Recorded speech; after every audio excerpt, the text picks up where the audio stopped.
Olá, eu sou o professor Lucas Neto. Sejam bem-vindos a mais um programa Escola Bíblica no seu lar.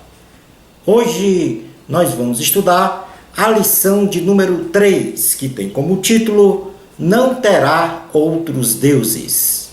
Dentro deste tema, nós vamos estudar sobre 4 assuntos. E o primeiro deles será a autoridade da lei. Em segundo lugar, vamos estudar o primeiro mandamento. Em terceiro lugar, vamos estudar sobre exegese do primeiro mandamento. E em quarto lugar, vamos falar sobre o monoteísmo. Vamos então dar início à nossa aula de hoje. Item número 1, a autoridade da lei.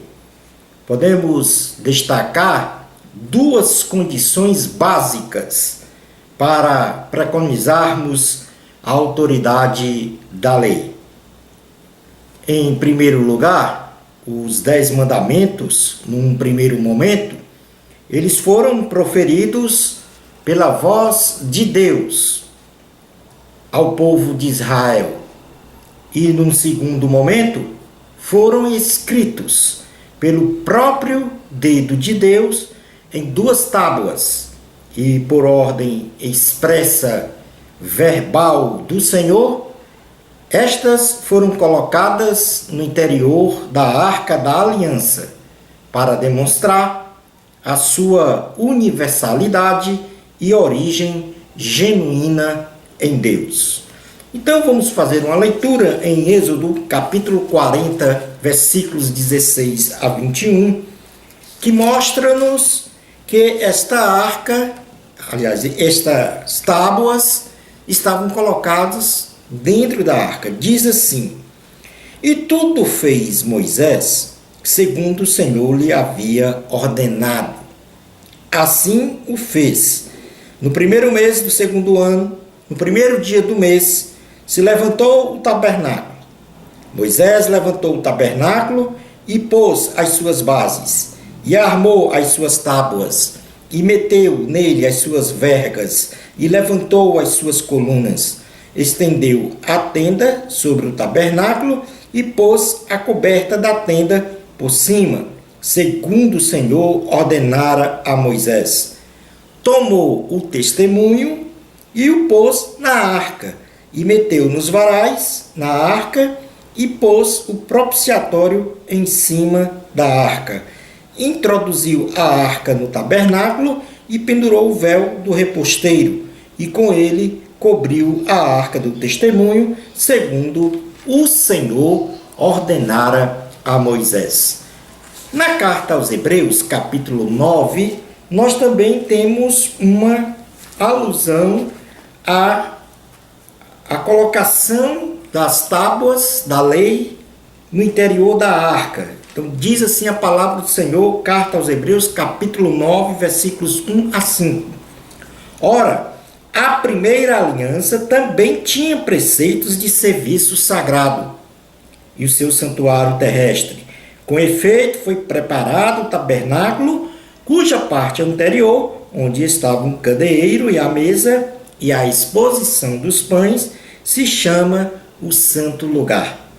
Por trás do segundo véu se encontrava o tabernáculo, que se chama o Santo dos Santos, ao qual pertencia um altar de ouro para o incenso e a arca da aliança, totalmente coberta de ouro, na qual estava uma urna de ouro contendo o maná, o bordão de Arão que floresceu e as tábuas da aliança, e sobre ela os querubins de glória que com a sua sombra cobriam o propiciatório. Dessas coisas, todavia, não falaremos agora pormenorizadamente. Portanto, o primeiro elemento, a primeira condição básica que dá autoridade a esta lei, os 10 mandamentos, é que esta lei foi proferida pela própria voz de Deus e também escrita em tábuas de pedra pelo próprio dedo de Deus. comprovando então a sua universalidade e a sua genuinidade com relação aos mandamentos, que foram então colocados dentro da Arca da Aliança. Como segunda condição básica desta autoridade da lei, é que Deus ouviu o clamor de seu povo, que estava a sofrer um terrível jugo de escravidão no Egito. E Deus, com a sua poderosa mão e com pesadas pragas, libertou Israel do cativeiro egípcio, trazendo então para si a prerrogativa de se tornar senhor dos israelitas, cumprindo então a promessa de redenção feita a Abraão, que está escrito no livro de Gênesis, capítulo 15, versículos 13 a 14. Diz assim a palavra do Senhor. Gênesis, capítulo 15, versículos 13 e 14. Diz assim a palavra do Senhor. Então lhe foi dito: sabe com certeza que a tua posteridade será peregrina em terra alheia, e será reduzida à escravidão, e será afligida por 400 anos. Mas antes eu julgarei a gente a que tente sujeitar-se, e depois sairão com grandes riquezas. Portanto, o Senhor agora, ao libertar Israel, cumpre a promessa feita a Abraão. E aquela profecia, então, foi concretizada. E logo depois, Deus anuncia a lei, os 10 mandamentos. Vamos passar agora a estudar o segundo ponto da lição, que tem como título o primeiro mandamento. Os israelitas viveram no Egito por 430 anos, inseridos numa cultura religiosa, politeísta, de adoração a vários deuses. E apesar de terem experimentado a imunidade às 10 pragas do Egito, lançadas pelo Senhor sobre Faraó e seus asseclas, bem como ter experimentado a libertação do cativeiro com a célebre saída do território egípcio, com riquezas, e ainda ao ter experimentado ao maravilhoso milagre da abertura do Mar Vermelho para escapar da fúria do exército de Faraó, os israelitas ainda precisavam resgatar a adoração ao verdadeiro e único Deus em sua singularidade e exclusividade.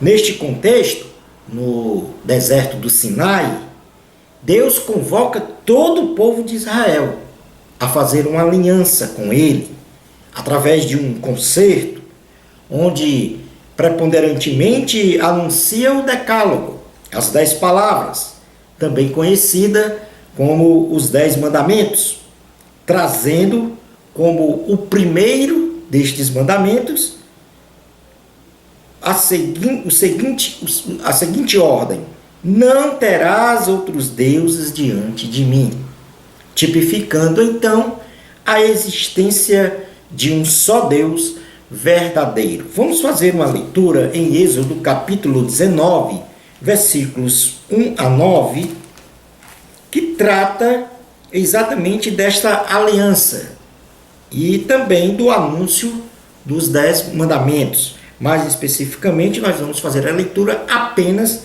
do primeiro mandamento, que é o assunto da nossa aula de hoje. Então, diz assim a palavra do Senhor, Êxodo, capítulo 19, versículos 1 a 9. No terceiro mês da saída dos filhos de Israel da terra do Egito, no primeiro dia desse mês, vieram ao deserto do Sinai. Tendo partido de Refidim, vieram ao deserto do Sinai, no qual se acamparam.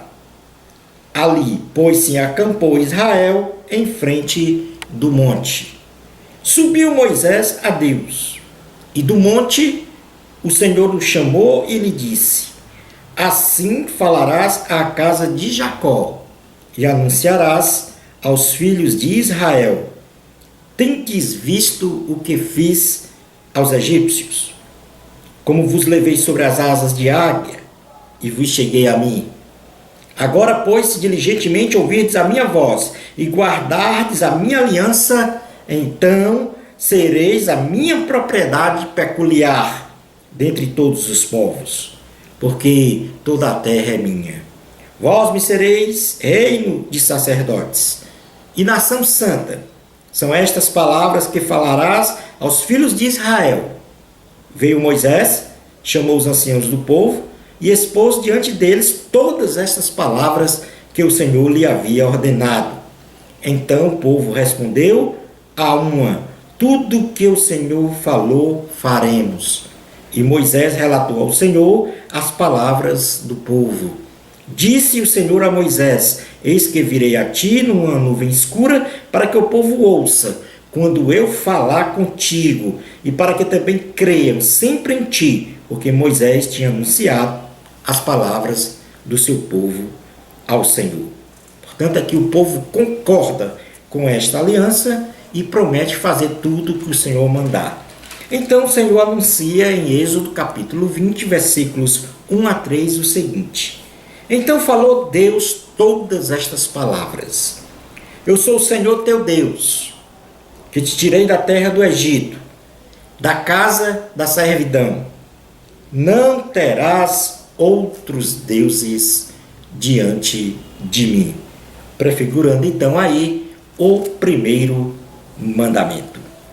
Este mandamento, o primeiro, não terá outros deuses diante de mim, é a base fundamental do que nós chamamos de monoteísmo, que preceitua que Deus é único, que Deus é um ser pessoal, que se apresenta com virtudes morais perfeitas, que tem vida própria e não pode deixar de existir, sendo em sua essência criador de todas as coisas, sendo em sua essência absoluto, sendo em sua essência infinito. E, por ser o Criador, Deus criou o homem e pôs no coração deste homem a infinitude. Isto é, o desejo de viver eternamente, de ser feliz. Daí conclui-se que o coração do homem só pode ser preenchido com o que é infinito. Isso quer dizer, então, que somente Deus é infinito. E como somente Deus é infinito em todo o universo, e as coisas finitas criadas não pode então preencher em toda a sua plenitude o coração do homem, com o objetivo de fazê-lo permanentemente feliz. Ou seja, Deus, quando criou o homem, pôs em seu coração o desejo de viver eternamente, o desejo da infinitude. Então, qualquer coisa finita não pode preencher em toda a sua plenitude o coração do homem, apenas o que é infinito. Ora, se nós temos no universo apenas Deus como um ser eterno e infinito, somente este é que pode preencher o coração do homem e fazer com que ele seja permanentemente feliz. Então, a Bíblia diz que para o homem ser feliz, precisa ser cheio do Espírito Santo, precisa ser cheio de Deus. Seu coração tem que estar aberto para que Deus preencha. É o que diz no livro de Eclesiastes, capítulo 3, versículo 11. Eclesiastes, capítulo 3, versículo 11. No livro de Eclesiastes está depois de Provérbios. Diz assim a palavra do Senhor: tudo fez Deus formoso no seu devido tempo. Também pôs a eternidade, ou seja, a infinitude, no coração do homem, sem que este possa descobrir as obras que Deus fez, desde o princípio até o fim. Só Deus pode fazer um homem plenamente feliz, porque ele é infinito e Deus pôs no coração do homem a eternidade, a infinitude. O homem só chegará à obediência a Deus e à plenitude de vida abundante em todos os aspectos de sua vida se compreender claramente e viver o primeiro mandamento. Ou seja, não terás outros deuses diante de mim. E isto aponta para as ações que o Senhor requer. E o que é que o Senhor requer de nós? O Senhor requer que os seus filhos venham a reverenciá-lo, a andar segundo a sua vontade, a amar e servir a Deus com toda a nossa alma, com todo o nosso coração. Vamos fazer uma leitura no livro de Deuteronômio, o 5º livro da Bíblia, em seu capítulo 10, versículo 12, diz assim a palavra do Senhor. Deuteronômio, capítulo 10, versículo 12. Agora, pois, ó Israel, que é que o Senhor requer de ti? Não é que temas o Senhor teu Deus e andes em todos os seus caminhos e o ames e sirvas ao Senhor teu Deus de todo o teu coração e de toda a tua alma. Portanto, aqui é necessário, para que nós tenhamos uma vida plena com Deus, compreender o primeiro mandamento. Ele é a base para a consecução dos 9 outros mandamentos. Se eu não tiver uma reverência, andar segundo a vontade de Deus, amar a Deus e servir a Deus, eu não vou poder compreender este mandamento de não ter outros deuses diante de mim. Ter somente um Deus único, verdadeiro, que é o Deus de Israel. Portanto, aqui eu tenho que compreender e viver este primeiro mandamento para poder, então, realmente viver o evangelho pleno. Ou seja, viver um cristianismo verdadeiro, adorando um só Deus, o Deus verdadeiro, o Deus Jeová. Passemos agora ao item 3 da lição, que fala sobre a exegese do primeiro mandamento. Vamos agora nos aprofundar no estudo deste primeiro mandamento. O que ele, na sua essência, quer dizer em profundidade para a nossa alma, para o nosso ser. A palavra de Deus, ela assevera claramente que não existe nenhum Deus além do Deus Jeová. E qualquer outro Deus que for adorado, que não seja o Deus de Israel, isto se configura como o pecado da idolatria. Ou seja, adorar ídolos, adorar falsos deuses.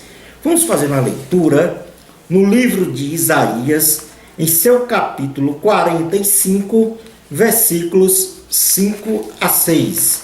Diz assim a palavra do Senhor: Eu sou o Senhor, e não há outro.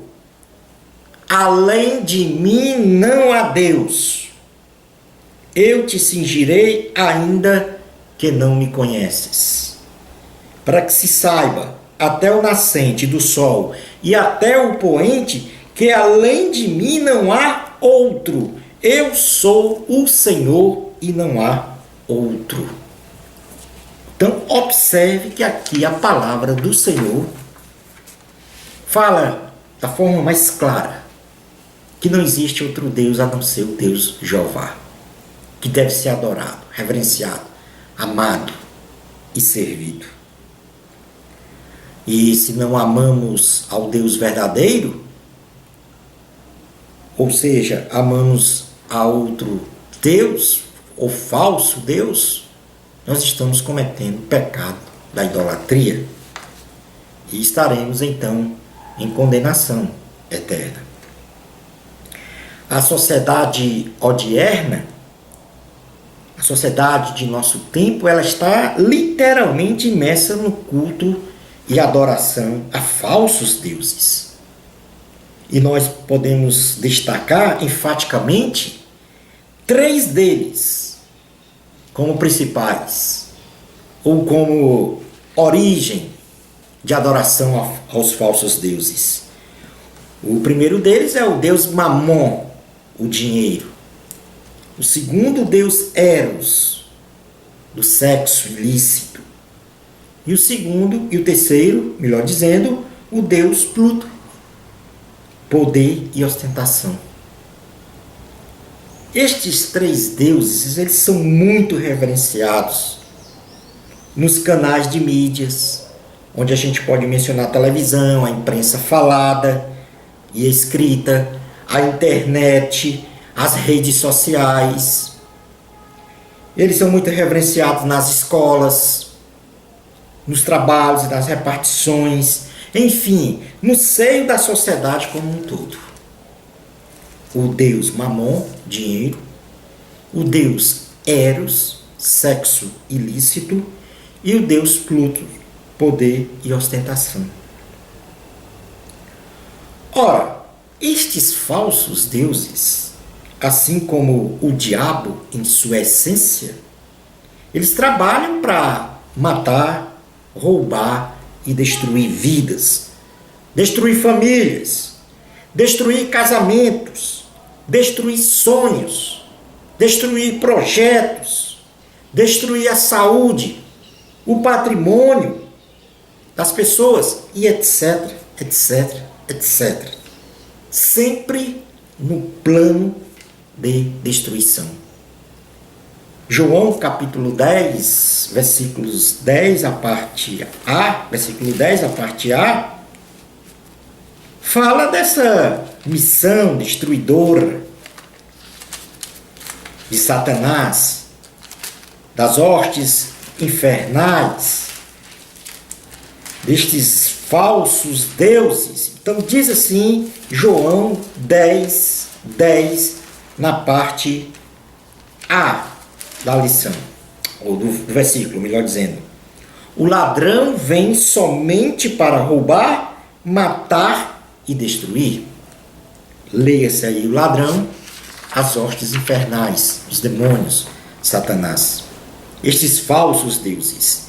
Isto quer dizer que estes falsos deuses, eles sempre recebem a supremacia e a soberania de dirigir a vida de seus adoradores. E o objetivo, no fim, é para destruí-los. Então, quando uma pessoa adora um falso Deus, ela coloca a sua vida, ou seja, ela coloca este falso Deus como supremo e soberano sobre a sua vida, para dirigir, para presidir a sua vida. E o fim dessa adoração é a própria destruição da pessoa, do adorador. Assim é que o falso Deus, Eros, por exemplo, que é o do sexo ilícito, do sexo imundo, ele promove a proliferação das doenças sexualmente transmissíveis, como por exemplo a AIDS, a quebra da moralidade e dignidade humana. O falso Deus Pluto, que é o poder, promove guerras, corrupção, fomes, homicídios, calúnias, mentiras. E o falso deus Mamon, o dinheiro, este o mais letal de todos, pois ele é a raiz de todos os males na relação humana, o amor ao dinheiro. Primeira carta a Timóteo, capítulo 6, versículo 10. Diz assim a palavra do Senhor na primeira carta a Timóteo, capítulo 6, versículo 10. Porque o amor do dinheiro é raiz de todos os males. E alguns nessa cobiça se desviaram da fé e a si mesmos se atormentaram com muitas dores. Precisamos imperativamente rejeitar os falsos deuses e denunciar as suas mentiras, colocando então Deus do céu como centro de nossa adoração. E para isso, nós devemos, em primeiro lugar, renovar as nossas mentes através da graça de Deus. Romanos capítulo 12, versículos 1 e 2, carta aos Romanos, no capítulo 12, versículos 1 e 2, diz assim, o apóstolo Paulo: rogo-vos, pois, irmãos, pelas misericórdias de Deus, que apresenteis o vosso corpo por sacrifício vivo, santo e agradável a Deus, que é o vosso culto racional. E não vos conformeis com este século, mas transformai-vos pela renovação da vossa mente, para que experimenteis qual seja a boa, agradável e perfeita vontade de Deus. No Salmo 51:10, nós também temos esta condição de que nós temos que renovar as nossas mentes. Salmo de número 51, versículo 10, o salmista apregoa o seguinte: cria em mim, ó Deus, um coração puro e renova dentro de mim um espírito inabalável. Não devemos adorar falsos deuses. Jesus, ao ser tentado no deserto, foi-lhe apresentado na última tentação a condição de adorar um falso Deus, em troca de outros falsos deuses. O poder, a riqueza, a glória, numa mentira deslavada do diabo,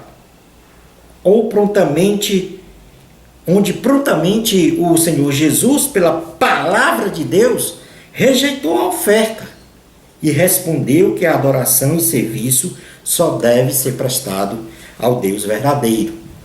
Observe que aqui na última tentação, o Senhor Jesus ele é induzido a adorar Satanás pela troca de outros falsos deuses de riqueza e de glória. Vamos lá, fazer uma leitura no Evangelho de Jesus Cristo, segundo escreveu o evangelista Mateus. Mateus, capítulo 4, versículos 8 a 11, diz assim: Levou Jesus ainda o diabo a um monte, melhor dizendo, vamos renovar a leitura. Levou ainda o diabo a um monte muito alto, mostrou-lhe todos os reinos do mundo e a glória deles. Então o diabo leva o Senhor ao monte e mostra todos os reinos do mundo e a glória deles. E lhe disse: tudo isto te darei se prostrado me adorares. Ou seja, Satanás aqui induz o Senhor Jesus a adorar o diabo, que é um falso Deus. Em troca, ele receberia a adoração a outros falsos deuses, a riqueza e a glória. Então Jesus lhe ordenou: retira-se, Satanás, porque está escrito: ao Senhor teu Deus adorarás, e só a Ele darás culto.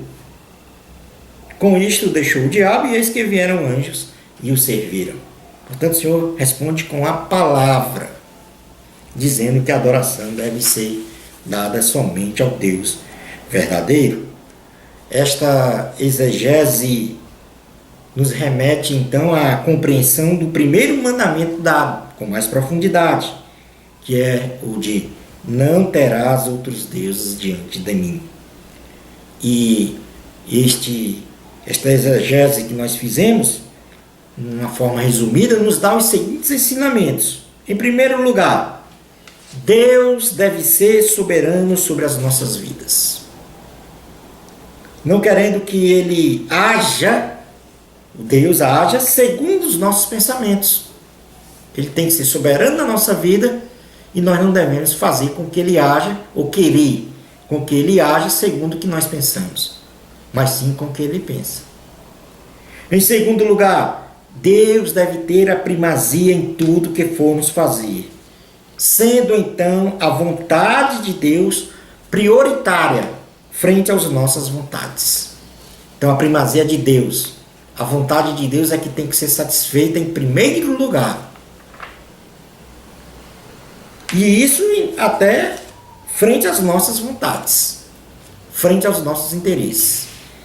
Em primeiro lugar, os interesses do Senhor, a vontade do Senhor.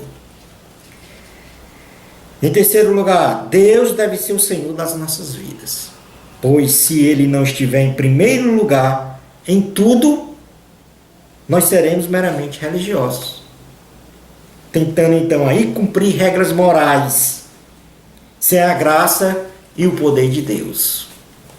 Então, se Deus não for o primeiro, não tiver o primeiro lugar em nossa vida, toda e qualquer obediência às Escrituras se reveste apenas de religiosidade. Por quê? Porque estaremos apenas cumprindo algumas regras morais. E é pela graça do Senhor que nós temos a condição de fazer a vontade de Deus, de obedecer à vontade de Deus. Portanto, este primeiro mandamento ele se torna importante nesse sentido, a sua compreensão. Sem Deus no nosso coração, nós certamente vamos adorar falsos deuses. Mas com Deus unicamente no nosso coração, nós seremos permanentemente felizes e vamos adorar ao único Deus verdadeiro. A despeito destes ensinamentos citados, o primeiro mandamento ele ainda traz em sua exegese um seguinte significado de forma resumida. Uma frase importante que diz assim: Deus deve ocupar o supremo lugar no nosso coração. Guardando com relação, ou seja, nós temos que guardar com relação a Ele a nossa fidelidade, a nossa devoção, a nossa obediência, rejeitando toda e qualquer adoração e subserviência aos falsos deuses. Então eu vou repetir porque isso aqui é o resumo, né? Isso aqui que conclui a questão dessa exegese do primeiro mandamento, esse significado em sua essência do primeiro mandamento.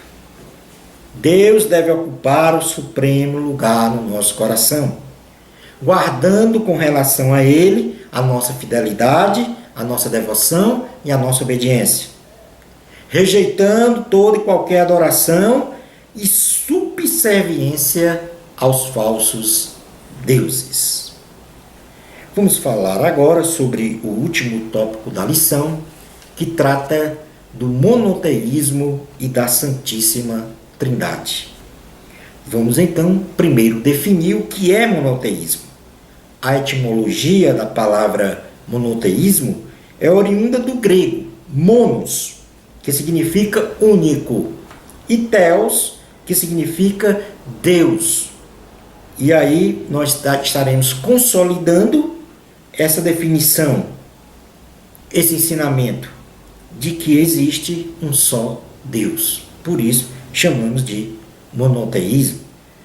Nós temos aí pelo menos 3 grandes religiões monoteístas, né? No caso, o islamismo, o judaísmo e o cristianismo. E o cristianismo, a maioria de suas igrejas cristãs, define a Trindade como um dogma central. Então, o que é a Trindade? Ou, como é conhecida também, Santíssima Trindade? É a doutrina aceita por substanciais segmentos das igrejas que confessam a fé cristã, professando que Deus é único, só existe um Deus, ele é único, porém preconizado em 3 pessoas distintas: o Pai, o Filho e o Espírito Santo. Sendo este um dos dogmas centrais do cristianismo.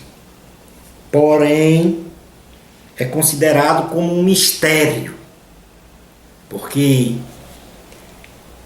o entendimento da Santíssima Trindade ela é de complexa compreensão. Mas nós vamos aqui nos próximos minutos tentar dar uma indicação, segundo a nossa limitação humana, do que trata essa doutrina. Então, a doutrina da Trindade, um notável erudito, estudioso da Bíblia Sagrada, ele proferiu a seguinte frase com relação à Trindade, para caracterizar esta complexidade deste mistério. Ele escreveu o seguinte, ou disse o seguinte: tente explicar a Santíssima Trindade e você perderá a cabeça. Mas tente negá-la e você perderá a alma. Portanto, é um dogma, uma crença sólida da igreja cristã, uma base de fé da igreja cristã. Então, quais são os elementos bíblicos da doutrina da Trindade? Em primeiro lugar, é de que só existe um único Deus. Então, a sociedade judaica, desde a sua formação como nação, aprendeu que existe só um Deus, ou um só Deus, verdadeiro, que pode realizar todas as coisas em sua onipotência, que sabe de todas as coisas em sua onisciência, e todo o universo está contido nele em sua onipresença. Portanto, os 3 atributos de Deus são únicos e só ele tem esses atributos. Assim, os judeus recitam diariamente o ensinamento base de toda a sua confissão de fé, que está escrito na Bíblia Sagrada, no livro de Deuteronômio, capítulo 6, versículos 4. Então, vamos ver aqui esse elemento bíblico de um Deus único, onde em Deuteronômio, capítulo 6, o judeu profere todos os dias, para que esteja estampado no seu aprendizado, na sua mente, esta declaração. Deuteronômio capítulo 6, versículo 4. Ouve, Israel, o Senhor nosso Deus é o único Senhor. Vou repetir. Ouve, Israel, o Senhor nosso Deus é o único Senhor. outro elemento bíblico da doutrina da Trindade, ou seja, além deste ponto de existir apenas um único Deus, é sobre a deidade das três pessoas da Santíssima Trindade, ou seja, a divindade. A doutrina da Trindade professa claramente que o Pai, o Filho e o Espírito Santo são três pessoas e somente um Deus. E aí está o grande mistério para a mente humana entender. A unidade composta, ou seja, três pessoas e somente um Deus. Este é o grande mistério que é aí discutido por séculos e séculos. Então a doutrina da Trindade, ela professa claramente que o Pai, o Filho, o Senhor Jesus, e o Espírito Santo são três pessoas e somente um Deus. Onde a gente pode confirmar, por exemplo, a divindade do Pai em muitas passagens bíblicas, mas notavelmente nesta passagem aqui da primeira carta aos Coríntios, capítulo 8, versículos 4 a 6. 1 aos Coríntios, capítulo 8, versículos 4 a 6, que diz assim: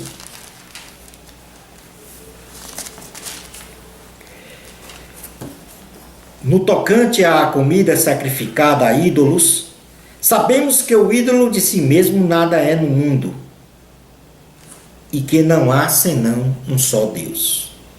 Porque ainda que há também alguns que se chamem deuses, quer no céu ou sobre a terra, como há muitos deuses e muitos senhores, todavia para nós há um só Deus, o Pai, de quem são todas as coisas e para quem existimos, e um só Senhor, Jesus Cristo, pelo qual são todas as coisas e nós também por Ele. Então, portanto, esta passagem realmente ratifica esta condição da divindade do Pai.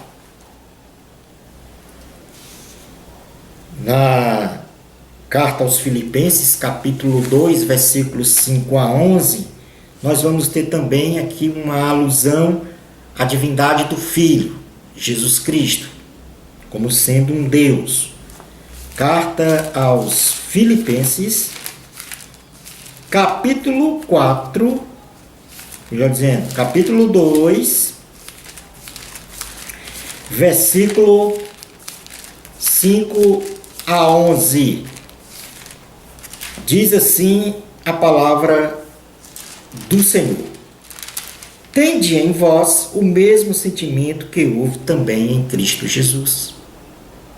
Pois ele, subsistindo em forma de Deus, fala então aqui que Jesus é Deus, não julgou como usurpação ser igual a Deus.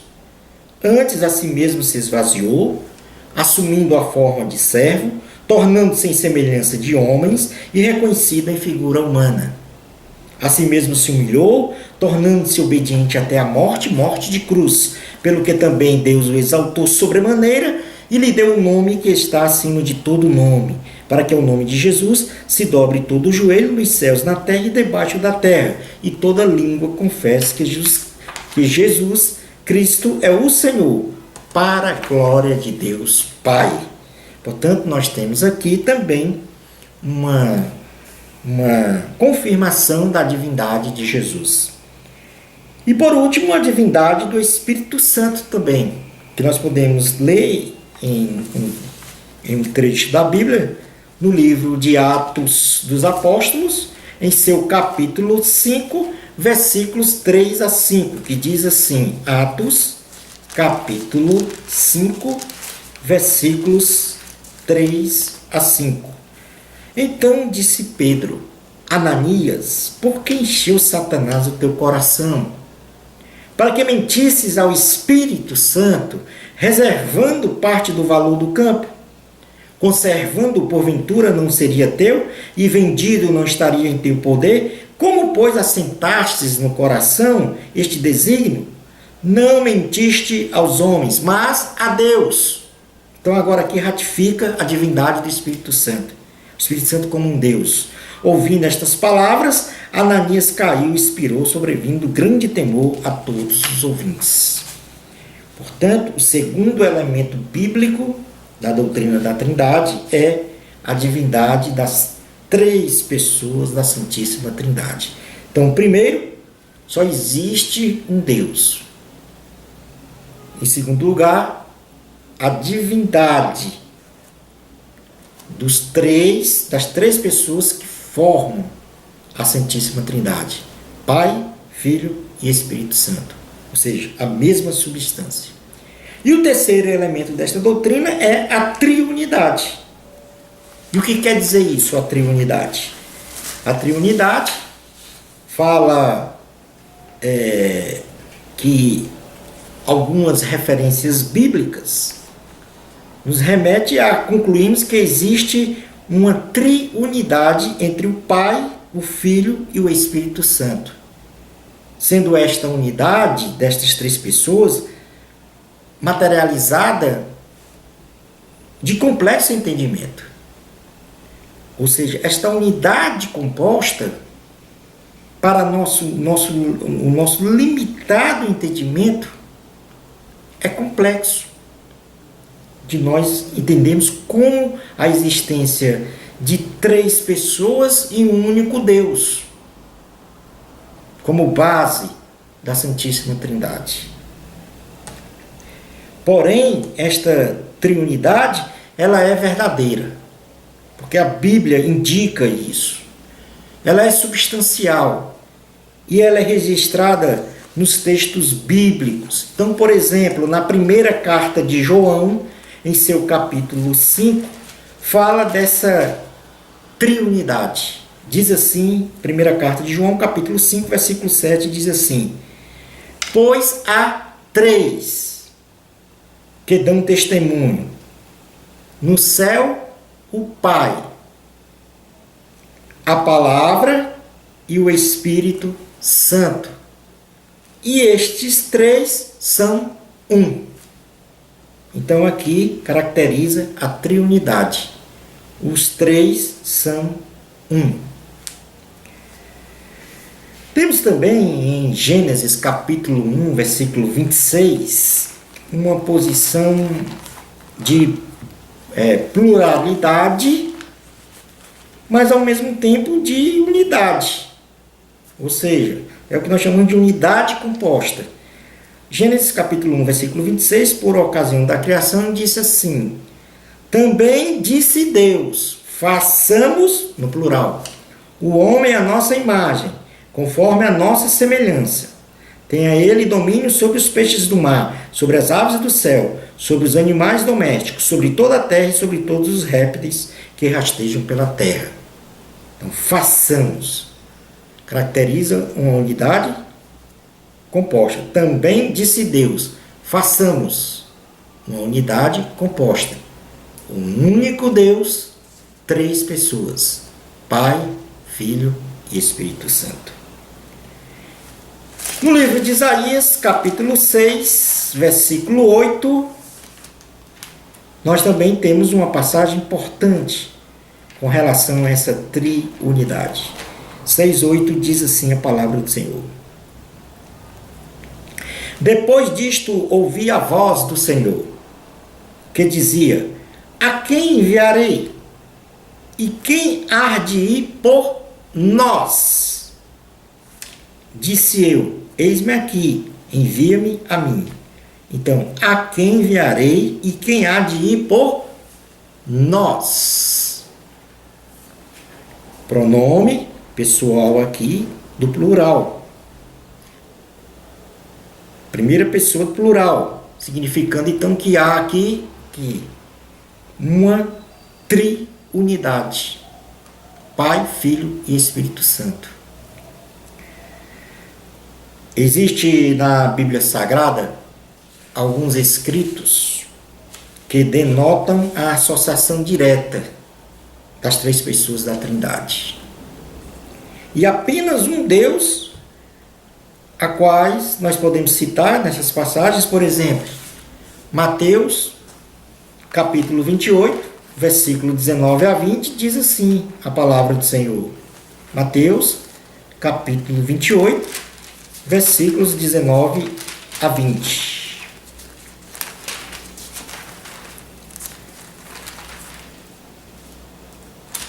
Que trata aqui da grande comissão.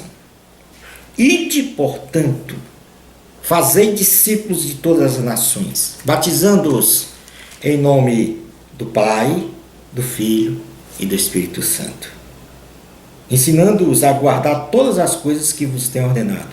E eis que estou convosco todos os dias até a consumação do século. Portanto, aqui uma nítida alusão a essa triunidade, a essa associação direta das três pessoas, Pai, Filho e Espírito Santo. Três pessoas, um único Deus. Na segunda carta aos Coríntios, capítulo 13, versículo 13, o apóstolo Paulo também fala sobre esta condição. Diz assim a palavra do Senhor. Isto na bênção apostólica. A graça do Senhor Jesus Cristo e o amor de Deus e a comunhão do Espírito Santo sejam com todos vós. Portanto, aí novamente, uma associação direta das três pessoas da Santíssima Trindade, um único Deus.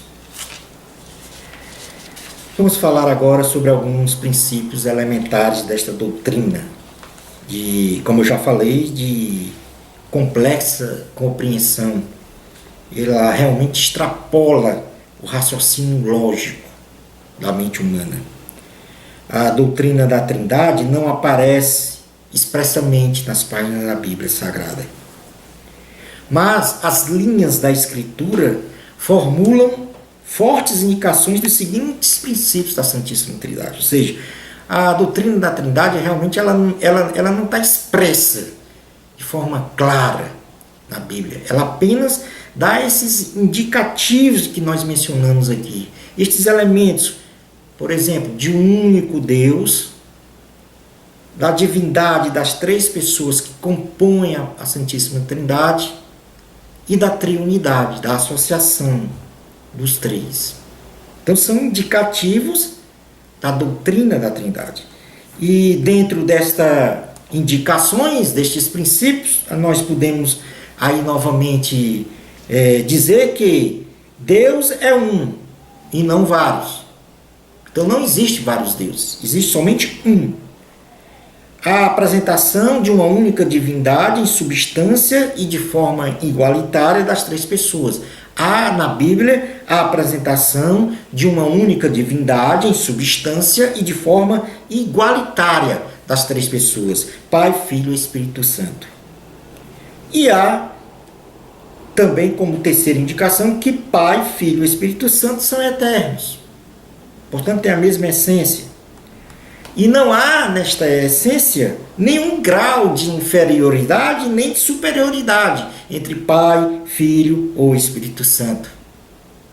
Apesar de que em alguns trechos da Bíblia nós temos a impressão de subordinação entre as três pessoas da Trindade. E isso às vezes acontece, porém isto acontece e deve ser entendido não como uma situação permanente, mas como uma condição temporária para o cumprimento de um objetivo espiritual.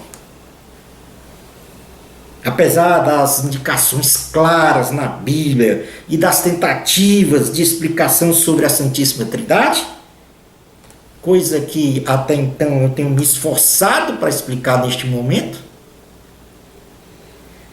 esta doutrina, a realidade é que ela não pode ser compreendida e nem explicada plenamente pela nossa limitada capacidade humana. Pois esta doutrina, ela não foi construída em uma lógica humana, a partir do raciocínio de um homem. Não. Esta doutrina, ela foi revelada por Deus na palavra E ela se constitui, até o nosso presente momento, um mistério. Não temos como explicar, temos apenas como dar indícios da existência dessa Santíssima Trindade. Um só Deus, três pessoas, Pai, Filho e Espírito Santo. É o máximo que nós podemos explicar. Então, isto é um mistério. E nós só vamos compreender plenamente este mistério quando contemplarmos no céu a face do Senhor. E aí veremos como Ele é em toda a sua plenitude. Aí poderemos compreender facilmente essa unidade composta. O único Deus, três pessoas. Pai, Filho, Espírito Santo. Portanto, esta doutrina da Santíssima Trindade continua sendo para nós um mistério. Precisamos orar ao Espírito Santo para que venha nos revelar. E se assim não for da vontade do Senhor, nós teremos esta revelação quando chegarmos diante do Senhor e contemplarmos a realidade desta Santíssima Trindade, que a única coisa que nós podemos dizer agora é que ela existe, porque a Bíblia dá indício disso. Concluindo a nossa aula de hoje, o primeiro mandamento, não terás outros deuses diante de mim, nos remete a meditar que existe somente um Deus verdadeiro, onisciente, onipresente e onipotente, e que somente Ele deve ser adorado em espírito e em verdade. E assim terminamos a nossa aula de hoje. Uma bênção especial de Deus para você. Amor a Cristo. Até o nosso próximo programa Escola Bíblica no seu lar, se Deus permitir.